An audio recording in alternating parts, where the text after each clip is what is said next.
A public housing project in Boston is being renovated at a cost of $1.4 billion. But that's nothing new. The government spends a lot of money on public housing. But officials are claiming that this project is innovative as well as expensive. I know, you've heard this one before about a lot of government programs, haven't you? Now, this project is going to reimagine public housing. And how many times are we going to hear that word?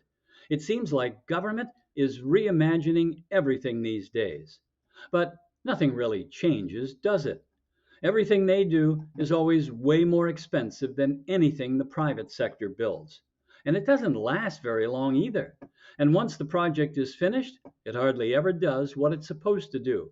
And the people running it, well, they're usually corrupt or incompetent or both. And then there's always Pete Buttigieg. He'll be around to tell everybody the project is racist too. But the real problem with the Bunker Hill project is that the designers are apparently not parents, because if they were, they'd probably change a few things. See, the big innovation politicians are talking about is that people with money are going to fork it over to rent apartments at full price, and that is going to help pay for the much lower rates others will pay. And of course, many, if not all of the other apartments will be subsidized by state or federal government. What could possibly go wrong? And many of the people getting subsidies are either unemployed chronically, or drug users, or they're criminals. Public housing projects have historically been infested with criminals and drug dealers and guns.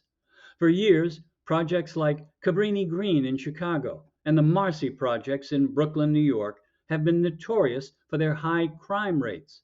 The list of unsafe public housing projects is a very long one, and a very sad one, too. High rates of murders, muggings, robberies, and drug deals make living in many public housing projects extremely dangerous for the people who live there. And don't get me wrong, most of the people who do live in these places are law abiding citizens. They're the real victims of these government programs because they're sitting ducks for the criminals.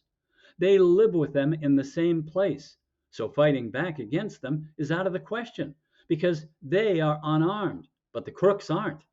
This is not a fair fight. And there just aren't enough police officers to keep these places safe because even the cops are outgunned. Now the social justice warriors, the same fools who have defunded the police in so many places, want to conduct an experiment in Boston at the Bunker Hill projects. Now, this place isn't nearly as bad as Cabrini Green. It isn't a shooting gallery, but it isn't a very safe place either. What they want to do with the proposed 2,699 apartments is to have approximately 1,200 of them be subsidized, and the rest will be populated with people who will pay the full price for rent. In theory, the full paying renters will have good paying jobs and families and be solid citizens, the kind of people everybody wants in their community. And the theory is that these good people will set an example for all the crooks and the muggers and the drug dealers and killers. And because they are good, the bad people will change their behavior and become good too. Now, this is where parents and these do gooders part company. Because any parent can tell you that if your kid hangs out with bad kids, there's a pretty good chance that your kid will start acting bad. That's just the way things are. That's why you want to know who your kids' friends are. And if their friends are bad, you want to make sure your kids stop hanging out with them. Good kids seldom make bad kids better.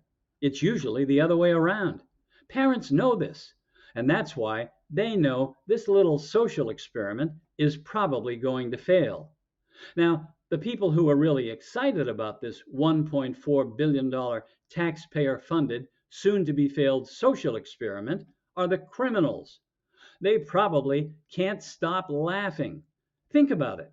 Robbing people who usually live in these projects can be hit or miss. In the past, the best time to hold a gun on someone and have a good chance of getting something is just after the welfare checks arrive. But now, you could hit the jackpot just about any time you pull your gun or knife on an unsuspecting citizen, or target if you want to call them that, or chump, because you have to be a chump to live in a place filled with crooks who can't contain their excitement at having a chance to pistol whip you and take all your money. Because you can live anywhere.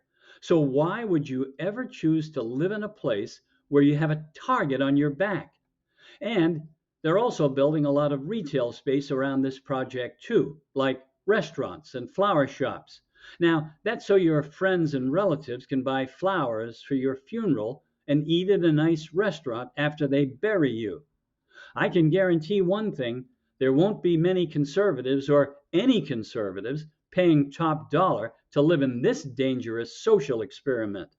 And liberals, they'll talk a good game. They always like to talk. But I don't think they'll be living there either, at least not too many of them, because even liberals aren't that dumb. So what will happen? Empty apartments. That's what will happen. Lots of empty apartments. Oh, in the beginning, there'll be some apartments rented at full price by liberals looking to get interviewed by the media so they can be heroes. They'll tell reporters that they feel very safe. They'll say that everything is great. They'll say that everything is working just like it's supposed to work. Government officials and the media will say the project is a big success. They'll say that this type of public housing project is a model for the future. Case closed. Then the elected officials, the governor and the mayor and the city councilors and the senators and members of Congress will all go away, and so will the media. The only people left will be the ones living in this wonderful new housing project. And of course, the criminals. Now they'll be cleaning their weapons and loading them and using them to rob people. And some will get caught and be back on the street almost immediately, set free by liberal judges, back to rob even more people. And pretty soon, nobody will be paying full price for an apartment. And all those cute little retail stores will be boarded up. And all of the apartments will be subsidized by the government. The people who can afford to pay full price will be living in the suburbs where they'll be safe. Government officials and the media will still say the project is a success. This is what they do. The people living in the project will be afraid all the time. This is what they do. They will be targets for the criminals.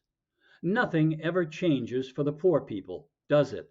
They live in fear, in a silly social experiment gone haywire. It doesn't have to be this way, but as long as liberals are in control of our cities, it won't change. And that is the real tragedy.